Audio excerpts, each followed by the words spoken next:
Nós vamos, nesta noite, dar uma estudada sobre o montanismo e se houver ainda algum tempo, a gente começa uma outra etapa falando também de monarquismo. E a gente vai entender isso com tranquilidade, vamos só nos ligar. Para a gente falar de montanismo, a gente tem que começar falando sobre o ensino de Marcião. Vocês devem lembrar de Marcião com aquelas teses lá do marcionismo. Jesus era uma ilusão e aquela história toda, Marcião proibindo o pessoal de casar. Se casasse não podia ter relacionamento, a questão da pureza acentuada e tudo mais. E esse debate contemporâneo, esse debate naquele tempo na igreja, sobre essas questões, também tendia, ou havia uma tendência, um desejo de alguns de quererem fundir a fé cristã com o gnosticismo. Isso contribuiu para criar dentro da igreja uma crise de autocompreensão. As pessoas já estavam com dificuldades de compreender aquilo que estava acontecendo e qual fé eles estavam vivendo. E o que aconteceu? Essa história foi se agravando e essa crise então chega a provocar o surgimento de mais um movimento, e esse movimento vai se espalhar durante as últimas décadas lá do segundo século. Um movimento chamado também de Nova Profecia. Era como que algo novo surgindo, uma nova profecia, e essa nova profecia foi chamada, na verdade, pelos seus seguidores. E ao longo do tempo na história, esse movimento ficou conhecido como montanismo, por conta do nome do fundador, que era chamado Montano. Então, montanismo vem de Montano, que foi o fundador deste movimento. E aí, gente, para a gente compreender um pouquinho isso, é bom a gente conhecer um pouquinho da história de quem era esse tal de Montano. Montano foi um cristão, ou um homem que se converteu ao cristianismo. Era um homem lá da região da Ásia Menor, ele ficava ali numa área que era fronteiriça da Frígia e da Mísia, era uma região de domínio do Império Romano, e ali por volta dos anos 170, segundo século, na verdade, ele começa a proclamar que ele mesmo era um profeta e que ele era porta-voz, ou era o porta-voz, para melhor dizer, do Espírito que Jesus havia prometido à igreja, aquele Espírito que ia ensinar todas as coisas e que ia conduzir os discípulos à verdade. Então esse cara chegou com essa ideia, não é?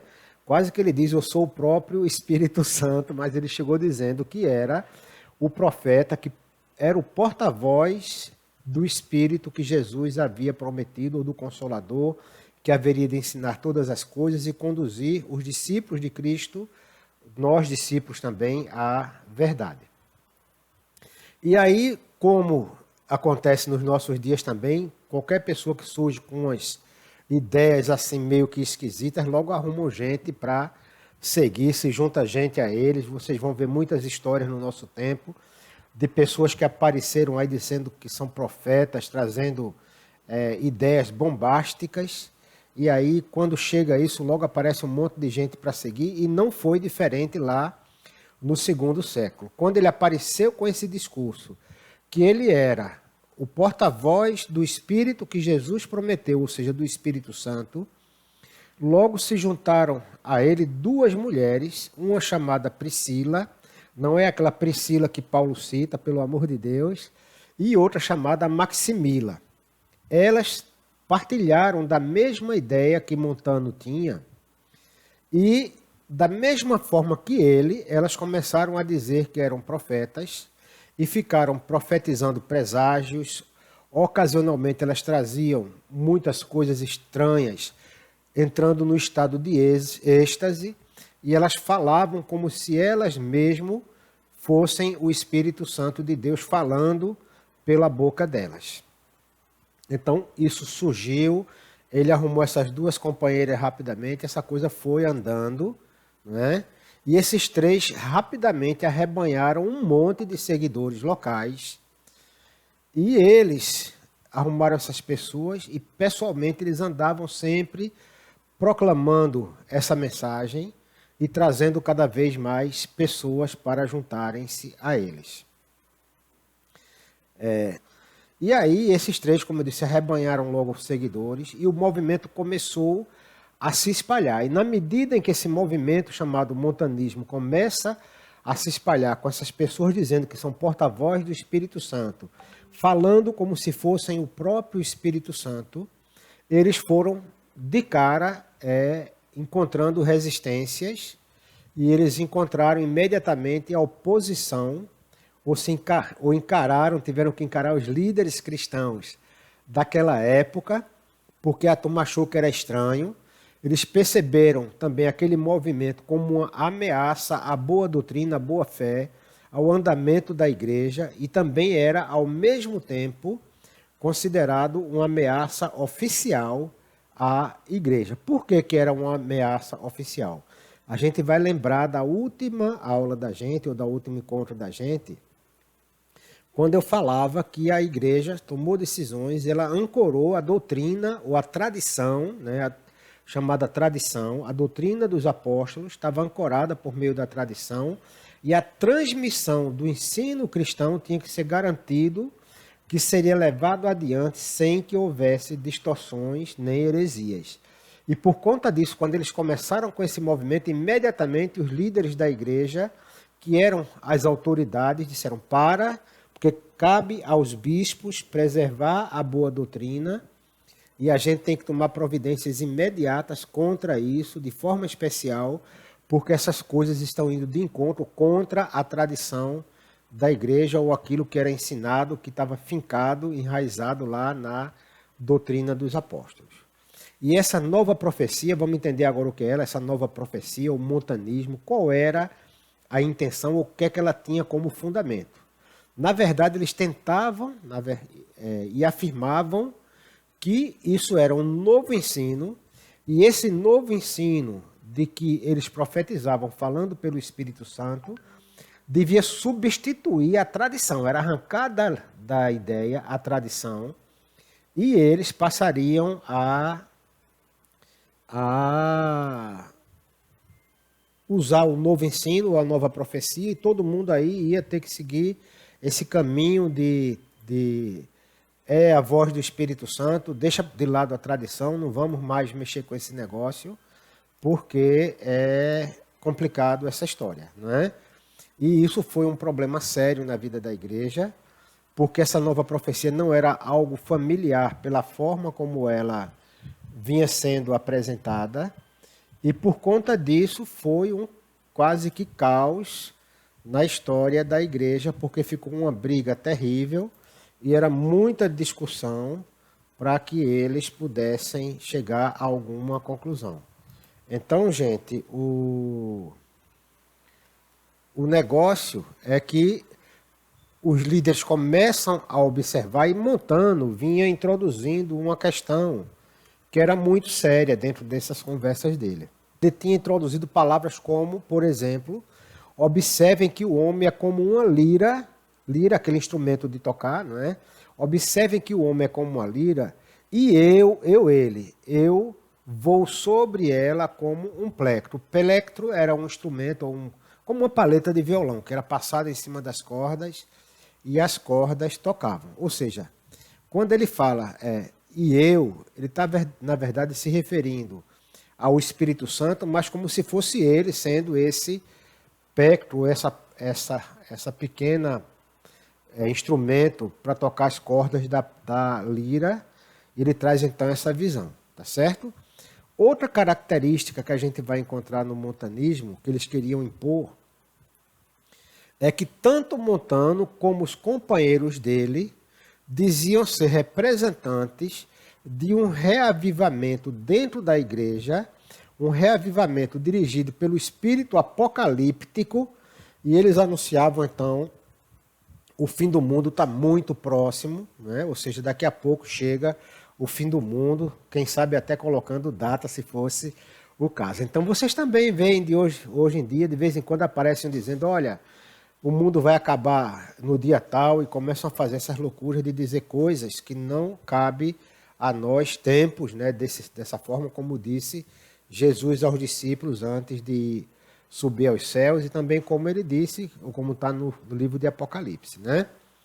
E aí, gente, eles também saíam dizendo que o Senhor estava na iminência de voltar, né? Fim do mundo, Jesus está voltando, é a iminência da volta do Senhor. E a Nova Jerusalém, na verdade, seria estabelecida nas vizinhanças da cidade de Pepusa. Pepusa nem existe mais. Era uma cidade na Frígia, a cidade onde Montano tinha nascido. Então, a Nova Jerusalém ia ser a cidade onde Montano tinha nascido, essa ideia que ele estava pregando. E de vez em quando, né, eu fico pensando que aparece um montanista, como eu disse, anunciando por aí o fim do mundo, com essas histórias malucas, tá certo? E aí Montano e os seus seguidores, eles se viram de tal maneira que existia assim, nós se viram separados ou completamente alienados do mundo, como que cortando relações com o mundo do qual eles participavam. E aí a chamada deles era para o martírio. Ou seja, o martírio e o dever era esperar sem jamais fugir da perseguição. E aí tem uma coisa interessante, dizer, olha, nós temos que enfrentar a perseguição, a chamada da gente é que vai acontecer martírio, vamos enfrentar o martírio, mas jamais vamos fugir da perseguição. E vocês veem aí alguns temas com confluência com os temas anteriores que nós estávamos falando, por exemplo, com Tertuliano, com Cipriano, com Irineu de Leão, há uma confluência em algumas horas no pensamento deles. E aí, como preparação para o final de todas as coisas, a ideia deles era vamos nos purificar. E para a gente se purificar, rompe todos os laços com a sociedade, vamos viver a nossa vida fechada, sem ter esse contato, sem estar ali convivendo com a sociedade. E aí os da Frígia, como ele também era da Frígia, jejuavam mais tempo do que todos os outros cristãos e viviam desencorajando. Eles faziam a mesma coisa que Marciano fazia, eles desencorajavam o casamento, de tal maneira que aquelas duas mulheres que lá no começo se juntaram a eles, elas se separaram dos seus maridos. Então, gente, Maximila e sua colega Priscila separaram-se dos seus maridos por orientação, né, ou cumprindo essa ideia, essa orientação de que não deviam casar, e aí elas deixaram os seus maridos. E aí essa história vai andando, e o montanismo ele se difunde, ele vai ocupando espaço de forma muito rápida, a doutrina surgiu e ela foi avançando rapidamente, vocês já viram essas coisas também no nosso tempo, e ainda que tivesse morrido Maximila. Maximila morreu ali por volta de 179, e aí mesmo não tendo a liderança dela, o montanismo, essa doutrina, que era também chamada Nova Profecia, ela avançou, se difundiu, e mesmo com a morte de Maxila, essa Maxila era lembrada, porque ela deixou algumas palavras como essas, por exemplo, né? Depois de mim não haverá mais profetisa, mas haverá o fim. Então ela disse, ó, depois que eu morrer, não tem mais profecia. Aí vem o fim, tá certo? E então, gente, o montanismo se espalha pela Ásia, alcança a Síria, alcança a Antioquia, e aí ela vai ser conhecida lá em Roma e no Ocidente por volta de 10 anos, mais ou menos, depois que surge esse movimento. Foi muito rápido, 10 anos. Para esse negócio se espalhar, tomou uma dimensão tão grande, foi muito rápido. Principalmente porque naquele tempo a comunicação era a pé ou então de cavalo, o cara não tinha muito como andar rapidamente, ou então por um navio. E aí as coisas demoravam, né, para que se chegasse de um lugar até o outro. E aí o montanismo então teve como seu convertido, vê que interessante, o convertido mais ilustre do montanismo foi um escritor cristão norte-africano, que eu já falei desse escritor cristão norte-africano, Tertuliano. Tertuliano foi atraído pelo montanismo, ele se apaixonou por esse negócio, por conta não do caráter apocalíptico que ele tinha, né? Não foi a questão da apocalipse, nem o caráter apocalíptico, mas por conta do rigor moral. Lembra que quando eu falei de Tertuliano lá atrás, eu falei que ele era um cara extremamente rigoroso em relação às questões morais. E aí ele vendo no montanismo essa rigor todinho na questão moral, você vai entender que quando ele entra com essa história de tanto rigor moral, ele chama a atenção de Tertuliano, e Tertuliano então passa, né, adota essa ideia de montanismo. E aí ele vem exatamente por conta daquela ideia de representar a igreja pura, a igreja não corrompida pelo compromisso com o mundo, mas uma igreja dotada com a viva presença e autoridade do Espírito Santo. Então foi isso que atraiu Montano. Vejam que tudo vem, mas eles trazem uma pontinha de algo que é interessante e que o outro é atraído por conta disso. E aí o que acontece? Os bispos da Ásia Menor passam a realizar um ou mais sínodos. O sínodo é a reunião dos bispos para que eles possam discutir um tema, tomar decisões. E aí os bispos da Ásia Menor fazem então um sínodo para lidar com essa questão. Vem esse problema lá na Frígia e finalmente eles condenam a nova profecia como uma heresia. E aí lá na questão do Ocidente, a receptividade do montanismo foi um negócio mais espalhado, mais diversificado. E o que é que nós vamos ver quando olhamos para essa história, ela saindo lá de dentro da Ásia Menor, indo em direção a Roma, ao Ocidente, chegando em Roma, aí o bispo Zeferino, que era bispo de Roma, nessa época, ali por volta de 199 até 217 do primeiro desses séculos da gente, depois de Cristo, de imediato ele recebeu o montanismo com alguma tolerância. Ele foi um pouco tolerante, mas depois, como disse Tertuliano, ele fez o Paráclito fugir. Ele deu cabo nessa ideia de que era o Espírito Santo. Tertuliano escreveu simplesmente assim: o bispo Zeferino fez o Paráclito fugir, ou seja, expulsou o Espírito Santo de Roma, não é? Se era essa a ideia dele. E lá no norte da África, então, parece que o movimento no interior da igreja, né, houve esse movimento no interior, e ele continuou existindo de forma mais, digamos assim, presente na África do Norte, que era a região de Tertuliano. E isso andou, gente, até Agostinho de Hipona, que foi quando Agostinho de Hipona chegou e deu um basta e arrumou a casa, porque Agostinho vem a ser um dos principais, um dos dois, eu diria, teólogos mais importantes da igreja, se a gente não considerar o apóstolo Paulo, tá certo? Estou considerando os teólogos aí já mais para frente, tá? Então, tirando Paulo, ele foi um dos dois principais teólogos, eu diria, se não o principal. E aí, no tempo de Agostinho, sim, ele chega e aí ele acaba com a festa do montanismo e destrói essa heresia. Então, só para a gente ter ideia de como é que as coisas andaram, nós vamos então entender assim. O que é que foi o montanismo? O montanismo foi um movimento de igreja que pegou uma carona, digamos assim, num conflito lá da igreja, juntamente ou contra a tese de Marcião contra o marcionismo. Existia a discussão lá, marcionismo debatendo com a igreja, ao mesmo tempo o gnosticismo. A proposta era junto ao gnosticismo, que era a tese lá de que Jesus não tinha corpo, aquela loucura toda, e junta isso com a fé cristã, e a igreja começou a entrar numa crise de compreensão de que fé é essa, quem é Jesus Cristo, que coisa esquisita estão falando, que coisa estranha, é diferente daquilo que os apóstolos nos ensinaram, tá certo? Foi isso a tese. E ele surge, então, qual é o fundamento, onde é que está o foco do movimento montanista? Era um movimento de caráter apocalíptico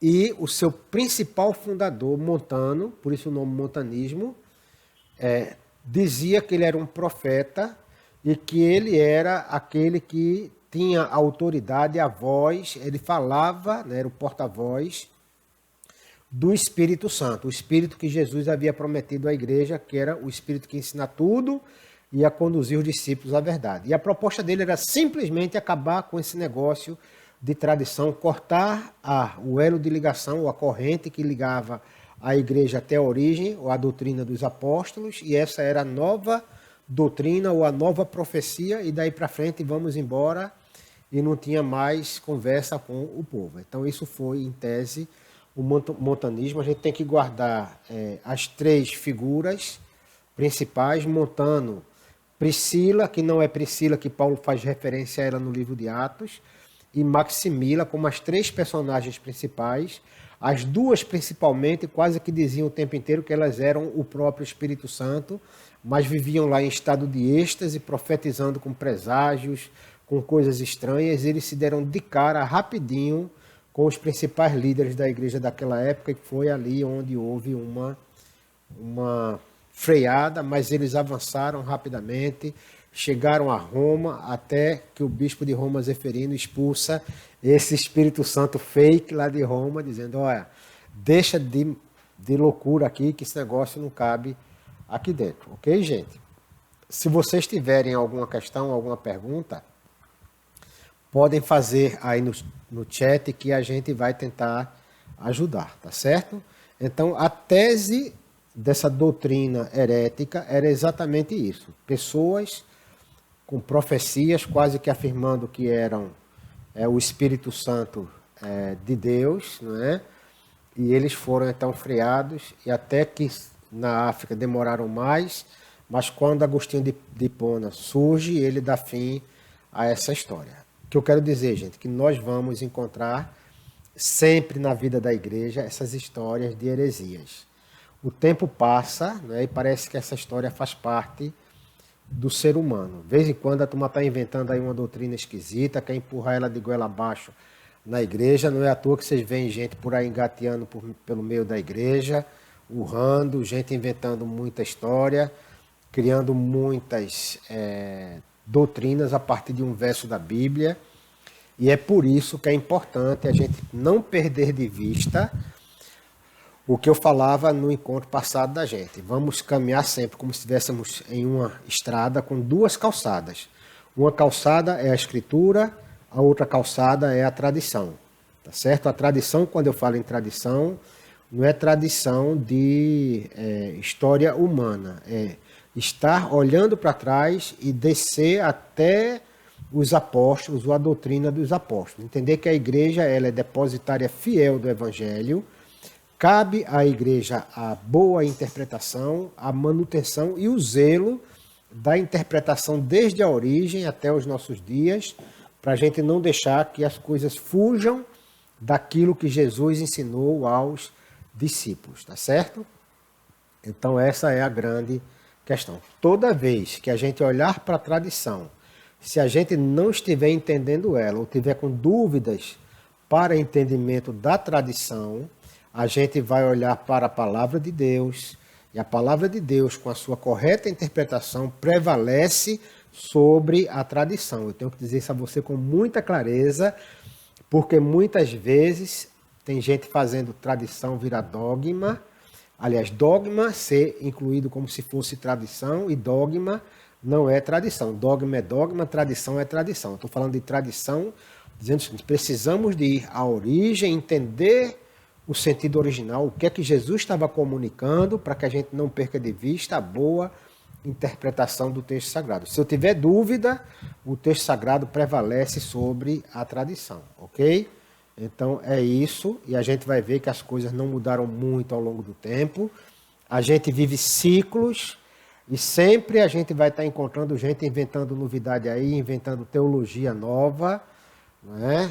Teologia que muitas vezes vão ser feitas ou usadas para explorar o ser humano, teologias pregando um evangelho que não é o evangelho que Jesus ensinou, e a gente tem que ser muito claro com essas coisas, para que a gente não tenha dúvida na hora de pensar naquilo que é a nossa fé, ok?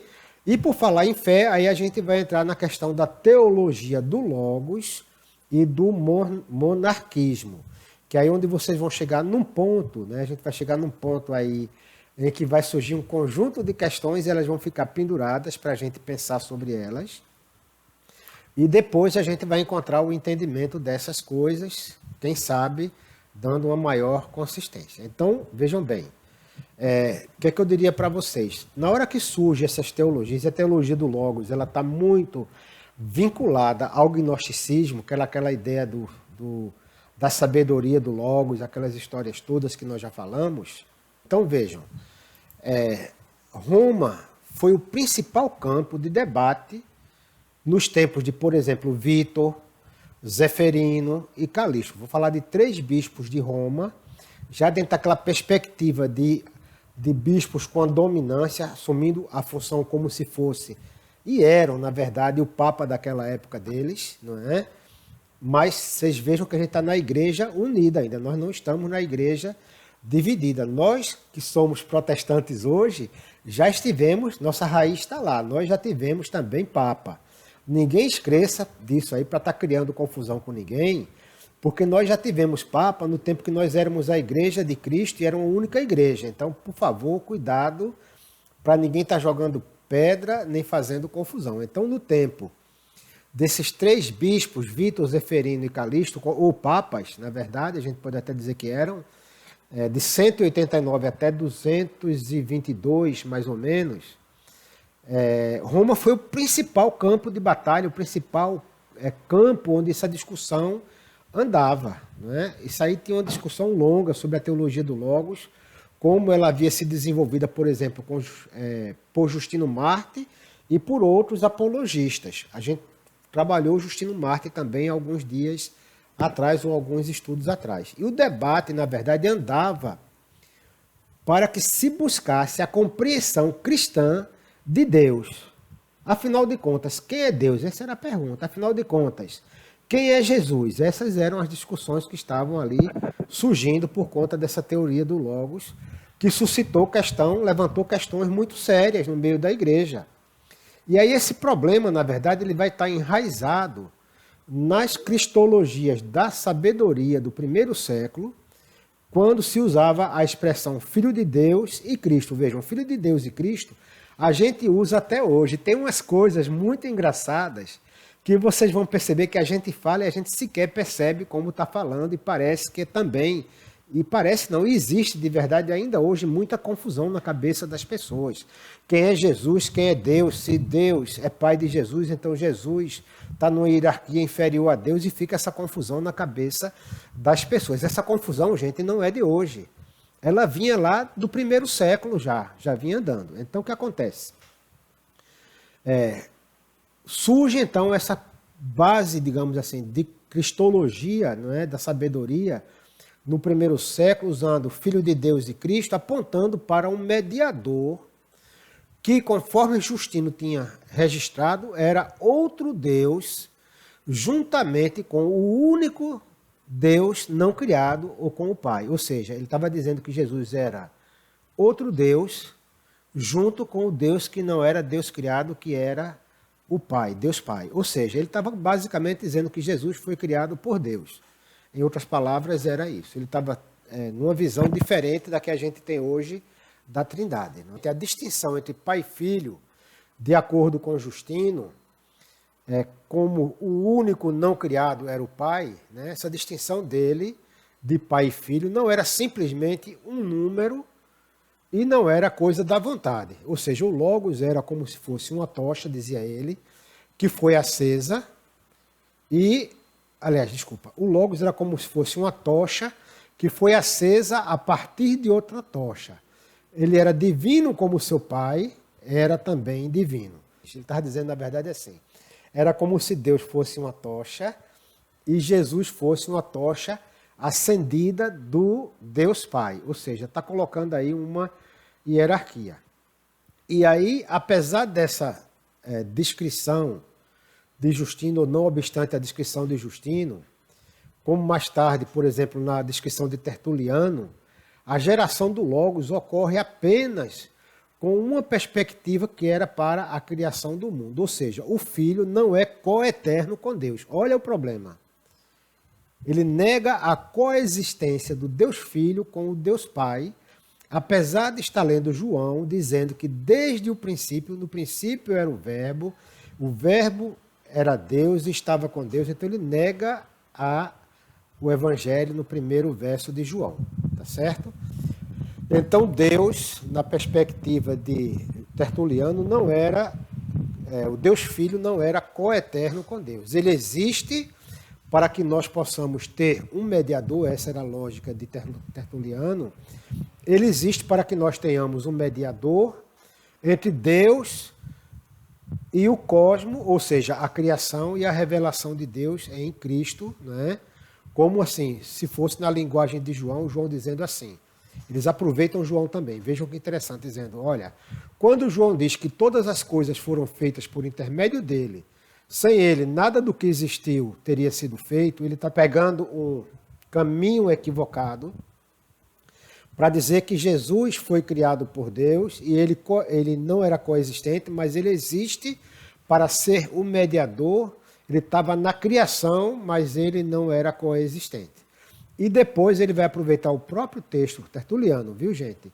De João também, quando João diz assim, que ninguém jamais viu a Deus, mas o Deus unigênito, que está junto do Pai, o tornou conhecido. Quer dizer, o Deus que o Pai torna conhecido. E ele também entra dizendo, para nós, porém, há um único Deus, o Pai de quem vem todas as coisas, para quem vivemos, e um só Senhor, Jesus Cristo, por meio de quem vieram todas as coisas e por meio de quem vivemos. Ele está lendo agora 1 Coríntios, capítulo 8, lá no verso 6. E aí, gente, essa discussão da teoria do Logos, né, o Logos que se fez carne, que a gente vai encontrar aquela problemática que eu falei no encontro passado, de a turma não querer colocar o livro de João dentro do cânon, porque quando pensava no texto de João falando que era no princípio era o Logos, e o Logos se fez carne, estava dando cancha para que os gnósticos entrassem de sola nesse negócio, não é? Então eles vão usar então o texto de João também para ter apoio, para defender essa teoria do Logos, de um Deus sendo criado como um Deus de hierarquia menor. Vejam que está muito próximo do gnosticismo, né? Um Deus Filho criado por Deus, mas um Deus para ser o mediador entre Deus e a criação. E aí a teologia do Logos teria surgido para apresentar, então, um segundo Deus de modo incompatível com o princípio do monoteísmo e sugerir que o Logos representa um grau ou um tipo secundário de divindade. Vejam que problema. Jesus é uma divindade de segundo grau, ou seja, ele está exatamente dentro da ideia do gnosticismo, completamente dentro do gnosticismo. E aí eles subordinavam, então, o Deus Filho ao Deus Pai, tá certo? Havia essa tese no juízo deles. Vejam que o negócio é complexo e hoje a gente tem essas discussões na cabeça de muita gente, tem muita dúvida ainda, e aí nós vamos encontrar essas questões. Então nós vamos encontrar também algumas implicações naquela época por conta disso. A primeira das implicações da doutrina do Logos era a de uma dualidade ou da trindade de seres divinos, de um pequeno movimento que surge tentando defender essa ideia, tomando como lema o termo grego monarquia. Então vejam agora onde é que eu estou chegando. Estou chegando na monarquia como grupo que vai tentar defender uma tese que significava, na verdade, a simplicidade ou singularidade do primeiro princípio. Então, o monarquismo chega em Roma, vindo lá da Ásia Menor. Vejam que a Ásia Menor parece que era o foco mesmo das heresias. Era na Ásia Menor que surgia o furacão todo, não é? Eu acho que Paulo teve muito problema com a Ásia Menor e ele chiava por conta de que era muita gente se metendo, muita doutrina estranha. A gente está vendo aí a mesma coisa. Sempre a confusão está surgindo na Ásia Menor. O montanismo surge na Ásia Menor, o gnosticismo vem de lá, e a gente agora está vendo a monarquia também vindo lá da Ásia Menor. E aí isso vem agora até Roma, e ele vem em duas ondas sucessivas, representando pontos de vista muito diferentes. Então, duas ondas de monarquismo em pontos de vista diferentes. Agora, ambos os dois, sendo redundante, foram rejeitados por conta da maneira na qual o seu monoteísmo estrito os levava a compreender a pessoa de Jesus Cristo. Era um monoteísmo que tinha uma compreensão estranha, esquisita no mínimo, de Jesus Cristo. E aí a primeira onda chega ali por volta de 190, na pessoa de um cara chamado Teódoto. Se vocês quiserem, depois vão lá para o YouTube da Betânia, que eu estou deixando lá os encontros da gente gravados. E aí, o que acontece? Por volta de 190, Teódoto, que apesar de ter sido excomungado por Vítor, vejam, esse cara já tem sido excomungado pelo bispo Vítor, ou pelo Papa, se vocês quiserem chamar assim, ele vai encontrar alguns discípulos que os cabras tinham energia, eram uns caras assim, meio trelosos. Um cara como Asclepíodoto, olha o nome do cara, Asclepíodoto, e o outro era Teódoto também, chamado de Teódoto o banqueiro. Devia ter algum dinheiro esse cara, né? E esses caras, então, estabelecem uma doutrina cismática, uma doutrina que ia tentar rachar a igreja. Era um cisma que eles estavam tentando promover. Então, vejam que as divisões, os cismas, não são coisa também muito recentes na vida da igreja.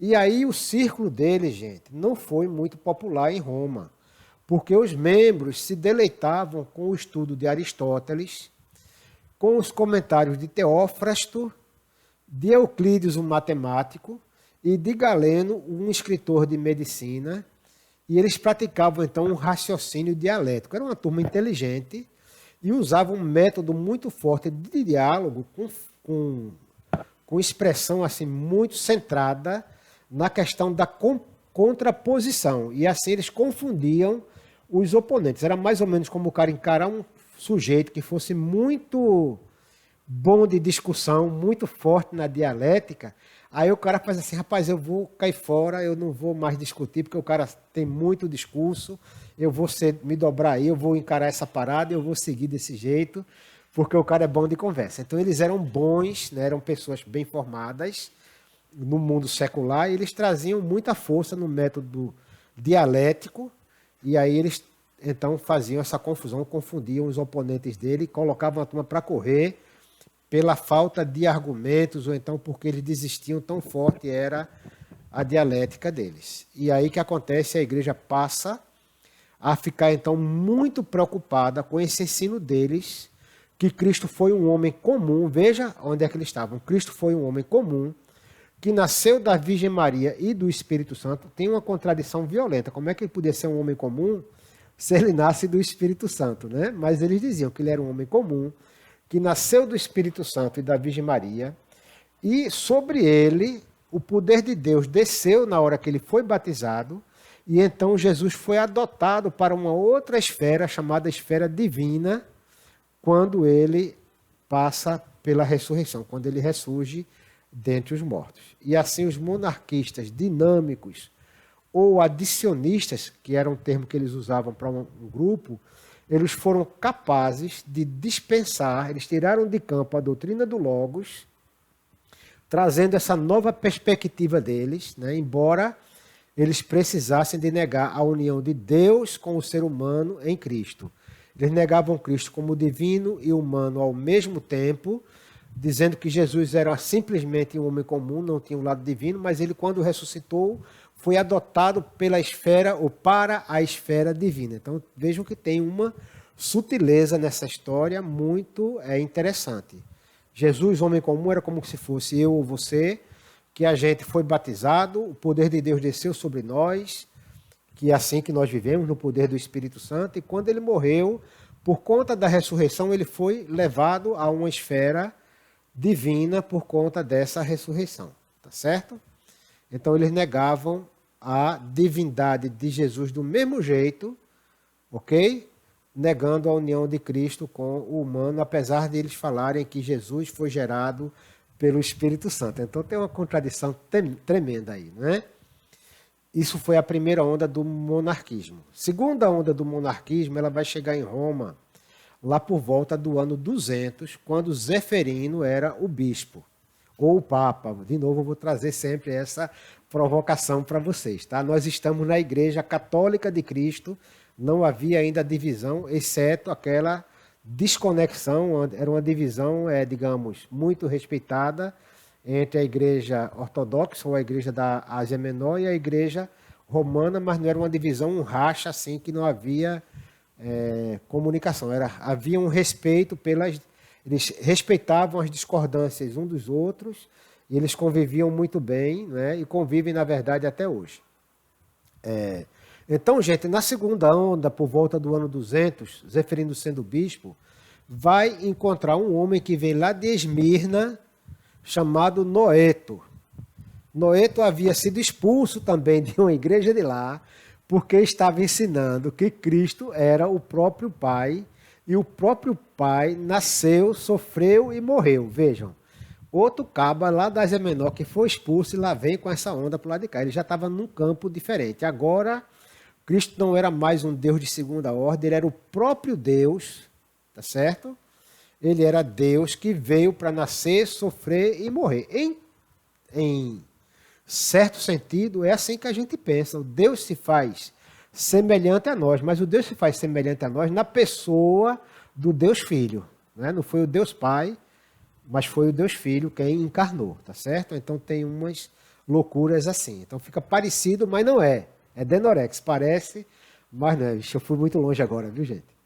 Então, gente, diferentemente de Teódoto, Noeto não vai negar a doutrina da encarnação. Teódoto negou a doutrina da encarnação quando ele disse que Cristo foi gerado por Maria, mas era simplesmente humano. Já Teódoto não nega a encarnação, mas ele vai dispensar a figura de um filho como sendo um logos distinto, e ele faz do próprio Deus o sujeito da encarnação. O Deus Pai é o próprio sujeito da encarnação. Ele descarta, então, o Deus Filho da história da gente, tá certo? Então, ele está num lugar mais estranho. E aí, o que é que vai acontecer? Essa mesma linha de pensamento foi seguida por um outro cara também de nome estranho, chamado Praxias, que era oponente de Tertuliano, que vai adicionar ao antimontanismo, ele era contrário ao montanismo de Tertuliano também, né?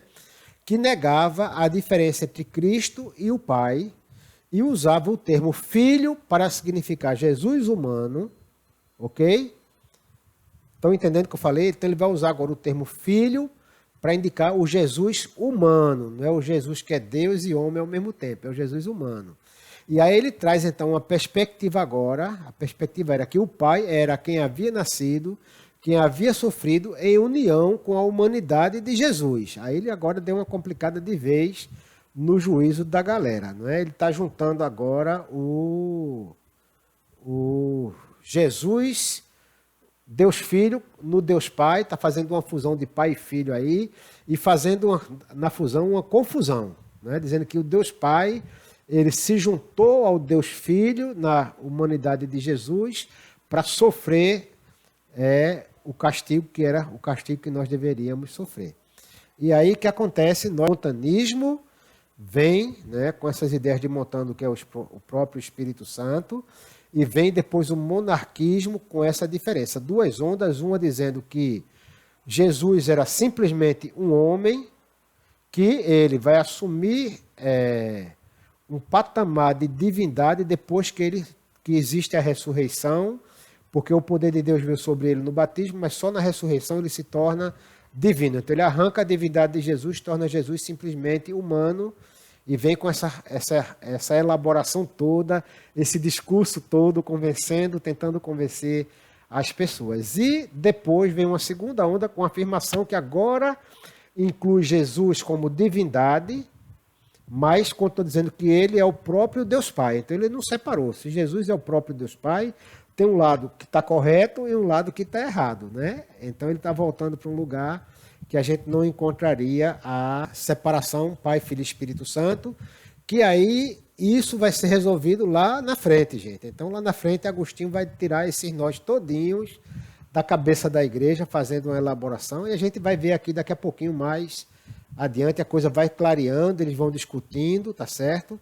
Mas há um momento em que nós vamos entender muito bem um único Deus, três pessoas, Pai, Filho e Espírito Santo, os três coexistentes desde a eternidade e os três existindo e participando juntos da criação. O Espírito de Deus se movia sobre as águas, né?